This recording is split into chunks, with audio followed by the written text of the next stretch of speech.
Look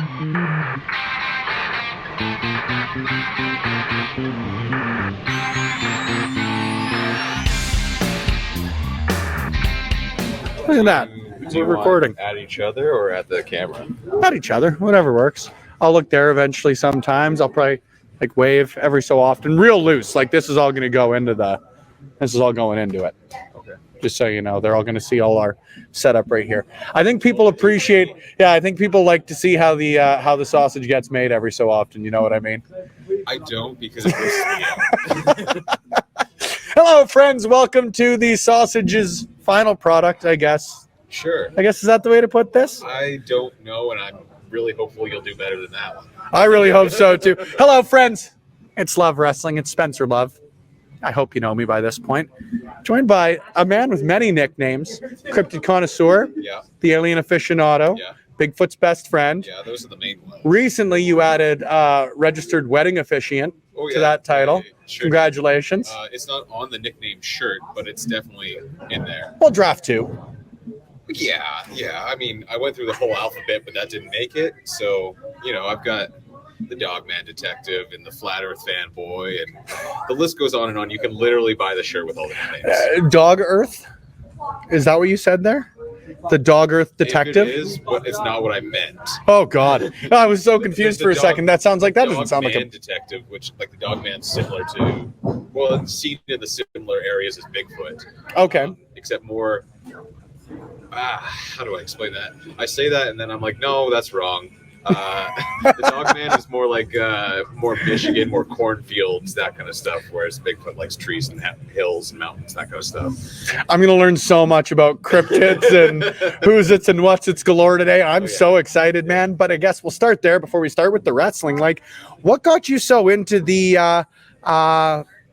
I don't even want to say conspiracy theories, because there's some truth to some of them. If you don't believe, it's like that clip going around TikTok right now. If you don't believe at least some conspiracy theories, then you're just like, what are you doing? So, but what got you into it? What got you sort of deep diving?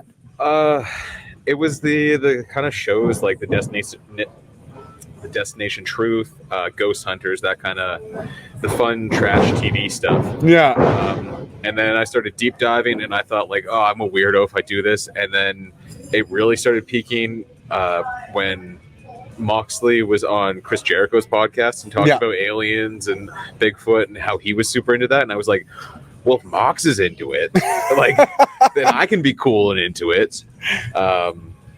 And yeah, it spiraled from there. Before that, I mean, I grew up on Vancouver Island, so there's a lot of forest on the island, and I was a outdoor camp leader for 7 years. Seriously? Yeah. That was my first job. Yeah. I was a summer camp counselor. I worked at a YMCA camp on Vancouver Island. Very cool. And did everything from like chasing around 5-year-olds to leading the leadership development program for the 15-year-olds. And cool. Taking them out on a 1 month was a 9-day sea kayak trip, and the other was a 9-day canoe and hike trip. Oh, nuts. Yeah.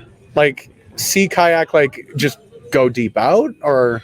I'm not very outdoorsy, as you can tell. Around Vancouver Island, there's the Gulf Islands, so we just bounced between smaller islands, basically. Right. So you'd spend anywhere from like 3 to 6 hours a day paddling, and then you I would teach the kids how to like set up their camp and do the cooking and that kind of stuff. And because it was the leadership development program, they would then like get turns to be the leader of the day and do, tell us what to do kind of thing. Yeah. So yeah, just a bunch of stuff like that. But before that, I went to the camp myself, and as a camper, I did a 14-day trip that was basically a combination of those two. So it was 7 days of sea kayaking. We came in, we traded our boats or kayaks for canoes, did 3 days of canoeing into the base of a mountain, went up and down. Well, we're supposed to go up and down a mountain. It was on fire, so we went across the lake and then hiked 4 days through a mountain range and got picked up on the other side. Nuts. Yeah. Unreal. Wore a white shirt the entire time, and it never went white again. I was going to say a little bit of a bad decision there, brother. Yeah. No Bigfoot sightings.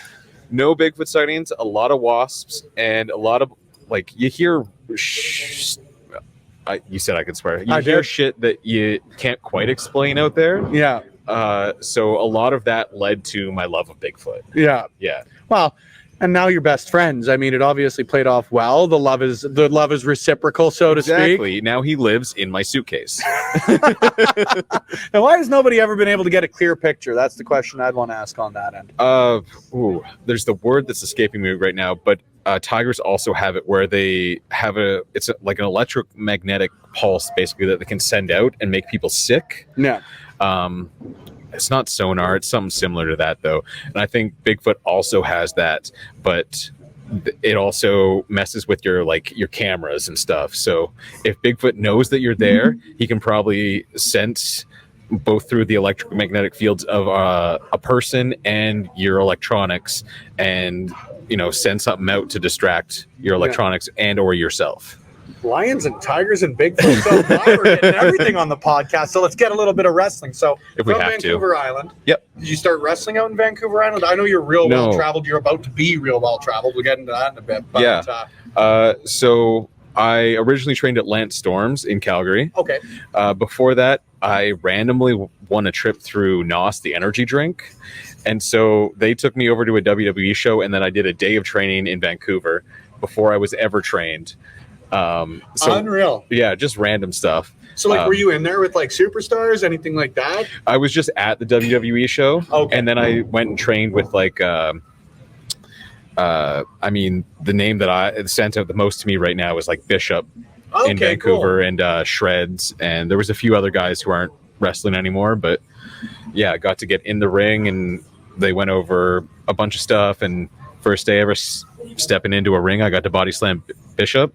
Cool. And I mean, he's 6'4" and a lot of weight. So that was pretty cool. And then, went to Lance's 3-month course, great foundation. From that, I thought I was ready to conquer the world. Yeah. So I moved out to Halifax. Oh, cool. And basically my character at that point was I went to Lance Storm's school. Not a great start. You aren't the first person for that to be their first wrestling. I would say most people that come out of there start with that. I'm a Storm grad. Yeah, I'm a Lance Storm guy. That didn't go particularly well, and it took a long time to find myself. But yeah, I spent a while in Halifax, and then I was back to Victoria for a while, training with Eddie Osborne at what is now 365. And then moved over to Vancouver and trained with the Lions Gate Dojo, which basically home. Shout out to the Lions Gate Dojo. Yeah. And now I'm here, and from Edmonton, getting everywhere I can. I try to be somewhere every week. It's weird when I'm not somewhere. Yeah. As we record this, it's a Thursday night. Tomorrow I'm in Hamilton. Then I'm in Guelph, and I come home on a Sunday to leave on Tuesday to go to Mexico. So cool, man. Yeah. And it's got to be nice for you as a wrestler that it's getting so much easier to not just wrestle in, Vancouver's got a thriving scene, the island's got a thriving scene, but wrestling just in Vancouver or wrestling just in Edmonton, there are so many opportunities throughout Canada now. It's unbelievable. Yeah. I wish people would post their dates further in advance. That's my only grief, because I do a lot of poking around myself. And I do all my own travel and that kind of stuff. Mm-hmm. So I wish I knew months in advance so I could get the plane deals. I was just going to say, as someone else who books flights every so often. You get it. It's kind of nice to know. There's nothing, It's like Christmas when you get the flare pop-ups coming, you're 50% off. You better believe I'm getting everybody booked today. Oh, yeah. Yeah. And then something cancels and you have to do a last-minute new flight, and you're $600 for an hour flight? Yep. Oh, it's ridiculous, and I can't speak to the logistics of the airline industry, but it should not be less for me to get to Vegas than it is to get to Calgary. I just don't understand the science there, man, or the fuel usage or whatever the fuck's got to go into that. Also, I don't get it. Time-wise, you have to be at the airport 2 hours early. It's a 45-minute flight. So time-wise, you're doing the same thing to Calgary. Might as well drive at that point anyways. Yeah. Get all the beautiful views in between Edmonton and Calgary. Yeah, those 3 corners along the way and the gasoline alley. Yeah. Beautiful.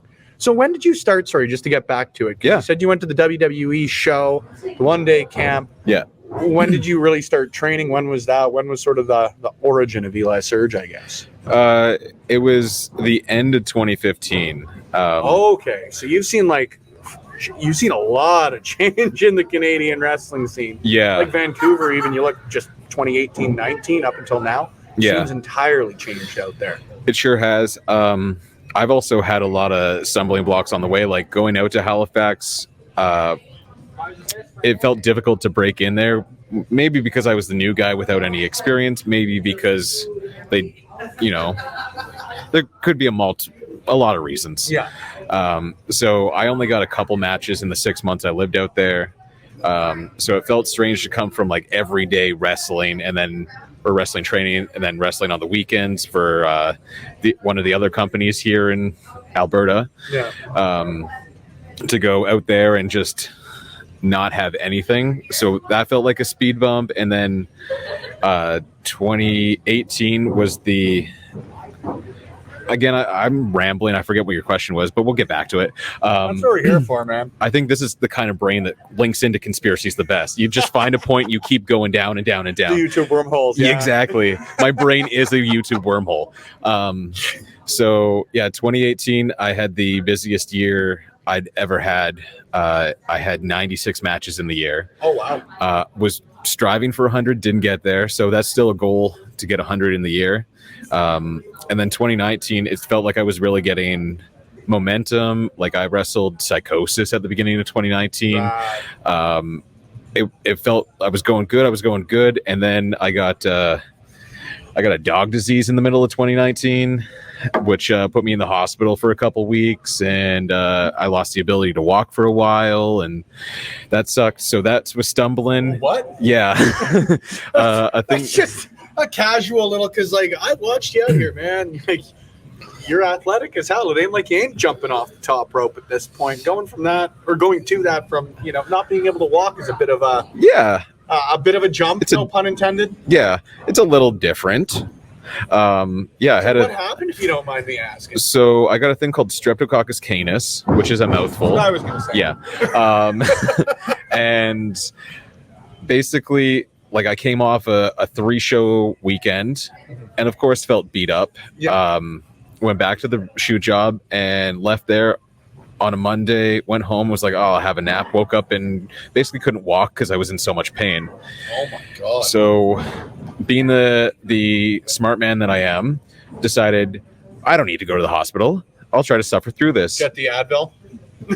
At that point, I was in the mindset of I won't take pain pills because I don't want to get addicted to pain pills, which included Advil and Tylenol. Since have changed that. Yeah. Because I would not survive without them. I can only assume as a wrestler, man. I bumped around for like one training session and I was ready to invest in stock, for lack of a better way to put it. It's not even, it's the bumping around wears you down, but it's the then sitting still in cars and transportation for hours after that really freezes you up. I don't know how it is getting off the plane. Yeah. So imagine falling backwards, 35 times and then doing that, right? Yeah. And then getting Streptococcus canis. Yeah. Did I get it? Basically. Okay. All right. Yeah. We'll take it. We'll call that a win for Smash. So, yeah, finally got into the hospital. They at that point said, we think you have a torn muscle or a slipped disc or something. Here's some T3s. Just go away and see if it gets worse. And it kind of got better. I was sort of walking by myself on crutches, and then my ankle swelled up. I don't know the proper English is hard. I know. In the words of Eddie Osborne, word are hard. So my ankle was the size of a softball, and I thought, like, that could be that I'm walking strange, but maybe I'll go get that looked at. Yeah. So I did. They did blood tests. The next day they called me, or they tried to call me. Apparently couldn't get a hold of me, so called my mom and freaked her out, saying I had to go to the hospital immediately. And when I did, they told me I had this rare infection in my blood, skin, and bone, and that... 3 very bad places to have infection. Yeah, ideally you wouldn't have any. Yeah. If there were 3 places I really wouldn't want it, like those would be on my Family Feud board. Yeah. They may not be necessarily the top 3, but like you're hitting a dart. Yeah, like what else is there? Like a tooth infection and you're like an eyeball? Rather like have that rather have tooth than skin. Yeah. I've got a bad feeling about skin infection. So yeah, they told me I was infected in all these areas and that I needed to be in the hospital immediately because they didn't know how far it had spread. Yeah. And yeah, this infection that I got, it's so rare that I was the 74th case in the world. And every other case before then had a recorded dog bite or dog scratch. That's where the canis of Streptococcus canis comes from. And I didn't have anything like that. The only thing, there's two options, and Travis Williams will hate me for bringing up one of them. There was a dog that lived in the house that I lived at, but I was on the top floor and it stayed in the basement. So unless while I was sleeping, it came up and like scratched me somehow and it had the infection on its nail, or one of the nights of that weekend, I got up to pee in the middle of the night staying at Travis Williams' house and I stepped in a wet puddle. Travis has a dog, so if somehow his dog peed and had the virus in that pee and I had a cut on my foot that I didn't know about and stepped into that puddle and that's how it transferred, like that's the only way I can think of. I don't know which one of those I'd peg as more likely either. I had a lot of time to just sit in a hospital bed and think about it. So, yeah. So I had that in 2019, which was great. It was like 12 days I was in the hospital. I mean, glad you're okay seems to be like underselling it a little bit on my end, but I'm glad you're okay. Sometimes I forget it happened. So I think you're doing fine. Okay, perfect. Yeah. I'm glad. That's a holy shit, to say the least. Yeah, and then I came back, and I felt like I was starting to get momentum again. And of course, I came back at the end of 2019, early 2020, and then all of a sudden, there's just fuzz through my memory. And here we are in 2023. Yeah, and I'm getting all over the place now. Oh man! So I guess with all those like stumbling blocks, roadblocks, bumps, whatever you want to call them, yeah. Like, where do you really think you started to hit this level of momentum? Because, like you say, man, you're booked and busy. Yeah. Pretty well every opportunity. Like I see you posting your schedule on Twitter. You're pretty well out there every weekend. What do you think it was, or when do you think you sort of hit this stride? So when I first started, I said I have till 30 to figure my shit out. Yeah. I have reached that age and kind of have looked at it and said, I got fucked over for a couple things, so maybe I'll give myself a little more time. Some courtesy years. You're all over the contract. Exactly. Yeah. The old Jeff Hardy method. So I basically said 2020, what year are we in? 2023? Yeah. Is going to be the year where I go balls out. And I thought, the best way to get somewhere is to get yourself there. Yeah. So I've gambled on myself a bunch of times this year, and some of it's paid off and some of it hasn't. I've definitely tried I had a time in February or March where I was supposed to go out to Barrie and ended up getting 8 hours delayed. Didn't even have a booking on the show, was just going for a seminar, and then ended up stranded in Toronto for the night. And stuff like that happens along the way, but also stuff like at the end of June, I flew out to Ottawa to gamble on shaking hands with Evil Uno at his mystery show. Yeah. And ended up in a inflatable light tube death match where it was me and Sasquatch versus Top Dog, Franklin Meyer, and a person in a hot dog costume. So that match, I watched back and I'm like, I gambled, and it sounds goofy on paper, but like hearing Uno's commentary, he multiple times during that says like, I should have put this as the main event. I didn't know it was going to be this good. Which is so cool to hear. Also, shout out Nyla Rose is an excellent commentator. Yeah. Absolutely hilarious on Twitter or Threads, pending when we air this. Yeah. One of them might be dead. Honestly, they might both be gone at this point. We're blue sky people, I guess. That's where we're going to move next. Yeah. Take it back to Nexopia. Shit, who cares at this point? My MySpace is not currently running, but we could get it up and going. We'll just put each other in the top 8, so we'll be good to go. Exactly. Yeah. That's so cool to hear. Me, you, and Tom. Aw, thanks. That's so cool, though. Like, you get those sort of comments. You're going down to Mexico. You're getting the opportunity, like you say, to wrestle pretty well across Canada. Like, it's just very, very cool to see, man. How have you seen the scene change in your time? Obviously, pandemic notwithstanding is a pretty big asterisk. 'Cause Yeah. you got to really consider what everybody put in, work-wise, training-wise, sort of everything there. But how do you feel the scene's changed in your, I guess it'd be 7 years, if my math's right? 15, 16-ish? I mean, What do you want to call it? I think I'm coming up on the 8-year. Okay, we'll go with 8. So in your 8 years in professional wrestling.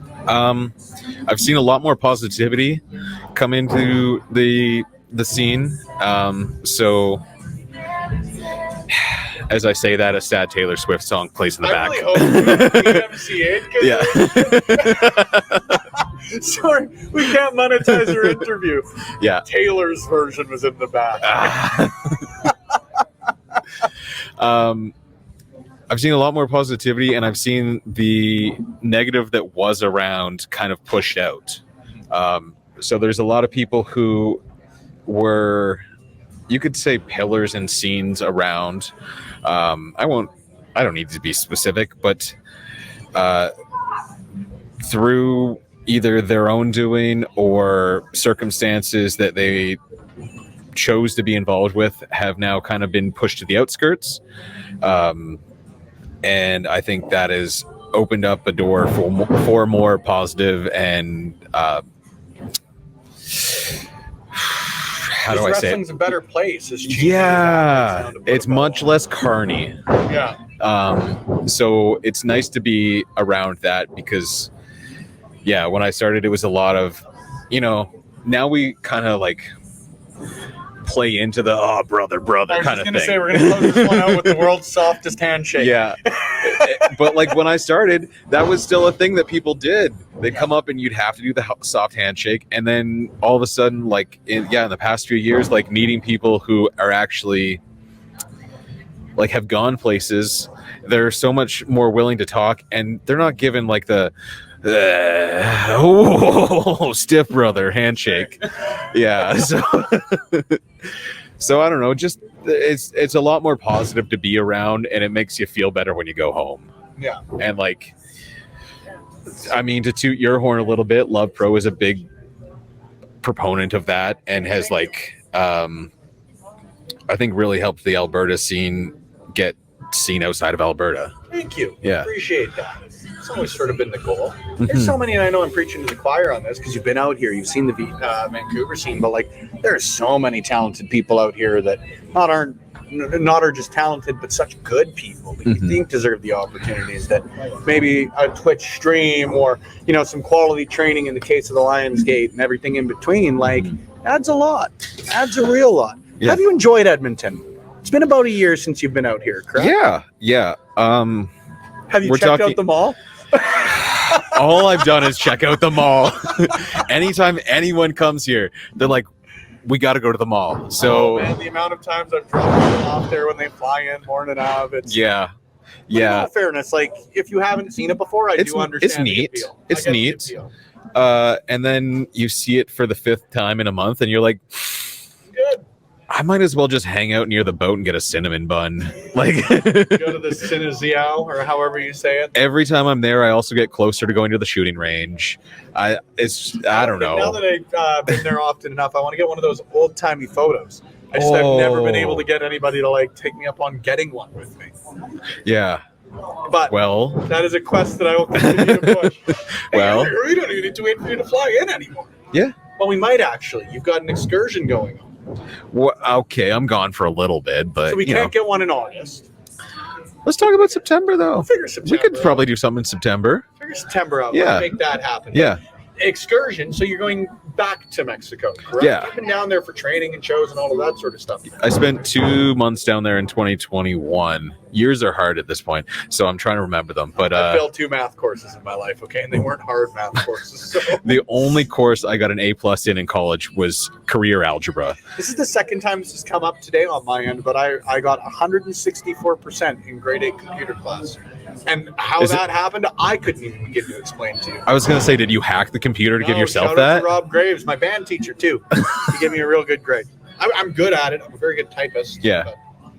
Well, congratulations. Thank you. I hope you put that on your resume. Oh, you better believe it. It's up there with Model UN captain in grade 10. It's like that How I Met Your Mother episode where Jason Segel's the dunk contest winner. Yeah, so back to Mexico. Are you going down there? And admittedly, I'm fairly unfamiliar with how like training works, shows work, all that sort of stuff down there. So, like, are you going down there for the same promotion, same school? So I'm going down primarily to better myself and train. Okay. While I'm down there, I have 2 shows that are pretty concrete right now, and trying to get more.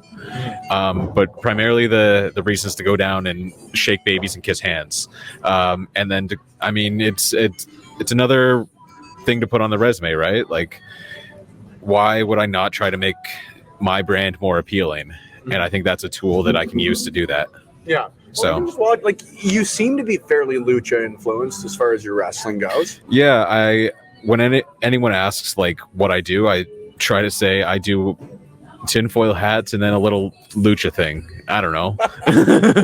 We'll see. Okay, what goes into the art of tinfoil hat construction? Because it's not just like, and quick shout out, stop by the merch booth tonight at the LPW times CWS show. Pick up a tinfoil hat. Yeah. But like, what goes into that? How do you go from making just your I love wrestling because you get the opportunity to say sentences like, what goes into a run-of-the-mill tinfoil hat versus a cowboy tinfoil hat, which I have seen here with my own 2 eyes. This is actually the only place there's been a tinfoil cowboy hat. So, yeah, exclusive rights to LPW. But the run-of-the-mill ones, I can bang out pretty quick as long as I've got the right tinfoil. The right tinfoil is the hard thing to find. I was just going to say, and there's another, like, I love wrestling conversation. So what goes into that? What is the right tinfoil? Put over your brand if you're looking for a sponsorship.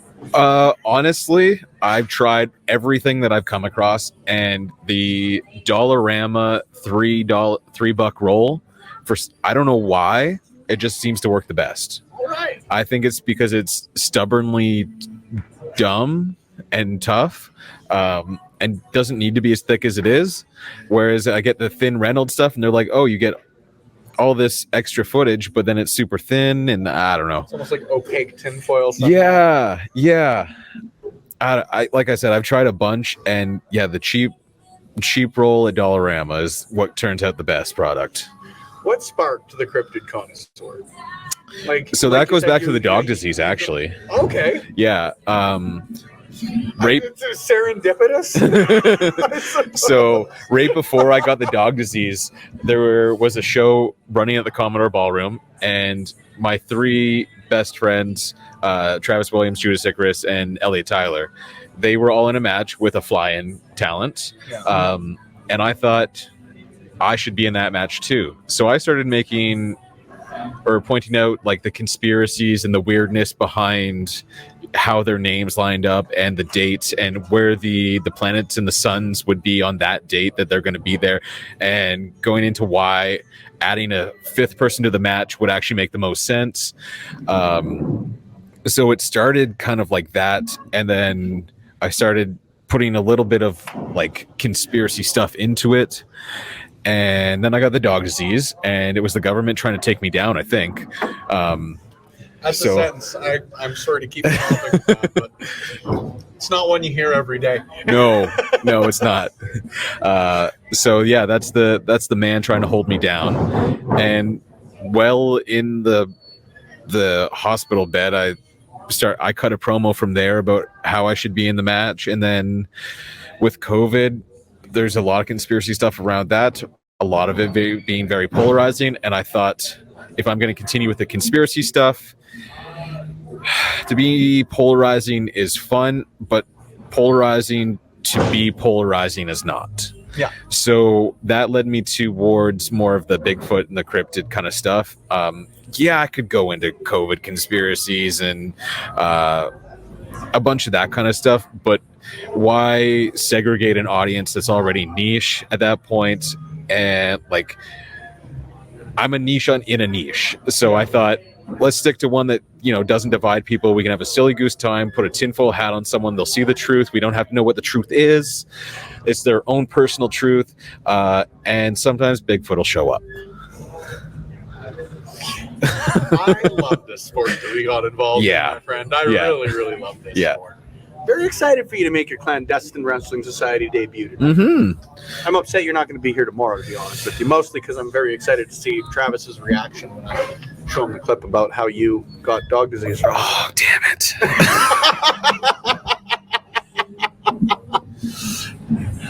I'm sorry, Travis. Mikey is a very nice dog. Look, man, I'm the pro. Mickey. I even said the dog's name wrong. Mickey. They're good boys. They're all good boys. Yeah. It's just sometimes he won't let me near the dog anymore. He thinks it was more than just stepping in a puddle. But we don't have to go into that. No, leave that one firmly under the conspiracy theory Exactly. box. But I'm very excited for you to be back here sooner rather than later, my friend. We'll get that old-timey photo. We'll have some Birds Aren't Real chants right here in a sold-out Rec Room South Common. I hope so. Oh, hell yeah, we will. Yeah. That's one of my favorite moments here. Maybe I'll walk in with a title. Maybe I'll walk out with a different title. Who knows? Only you, if you purchase your tickets to be here in the next little bit on an upcoming show featuring the cryptid connoisseur, Bigfoot's best friend, the alien aficionado. I can do without cue cards now, I think. Damn, man. Hi, Bayrat. Do you know what I weigh in at? We're not monetized because of you. I'm going to be pretty upset. All right, but where do I hail from? You're Rockford outside of Skinwalker Ranch. And weighing in at? 34 Chemtrails. He's good. Brother, He's good. I'm good at what I do. If Professional. you'd like to employ me, you can find me on Threads or MySpace. Eli Surge, it's been a blast. This is the first time we've had the opportunity. Thank you. Appreciate Brother. it. Thanks, brother. First time we've had the chance to do this. If people want to keep up to date with the latest and greatest from you, your time down south, or anything in between, how can they do so? Let's see. Threads, Twitter, Instagram is Real Eli Surge. TikTok's in there too.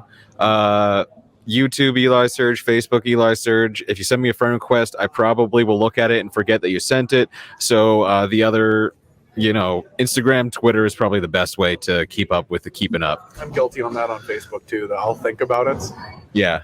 And I look at it and I'm like, oh, we have 3 mutual friends, but I don't know those 3 mutual friends. Yeah. Once we hit like 8 or 9, maybe we'll take a deeper look Exactly. at that profile. Yeah. That's another day. We'll do our social media advice when you get back. Excited as all hell for you, friend. Excited as all hell for you because you're on Love Wrestling. That means you're going to get more great content. There's wherever a good thumbs podcasts are played, wherever videos are viewed, wherever audio content is created by awesome individuals. You can find us at Love Wrestling CA, Threads, Twitter, Instagram, all of the social media machines. If you want to throw us a little bit of extra support, head to patreon.com/Love Wrestling CA. That is the only place that you're going to be able to check out tonight's match from Love Pro Wrestling at times CWS, featuring Eli Surge, GG Ray, Michael Richard Blaze, and all of your favorites from Love Pro Wrestling. So do all those subscription things and make sure you keep tuning in for Eli Surge. Will it still be Twitter when this emerges, or will it be X? I think it's already X. Is it? My logo thing hasn't changed. Do I just need to update? Has. Oh. Wow. Well, I got to keep that and sell my phone. It's like when Flappy Birds got taken off the App Store. You can sell those for a lot of money. Oh, well, Google prices. I'll put them in the description. Please do. And buy my old phone that has Twitter with the old logo on it. Bingo, bango. That's how we're closing this one out. We'll see you later, friends. Thanks for tuning in.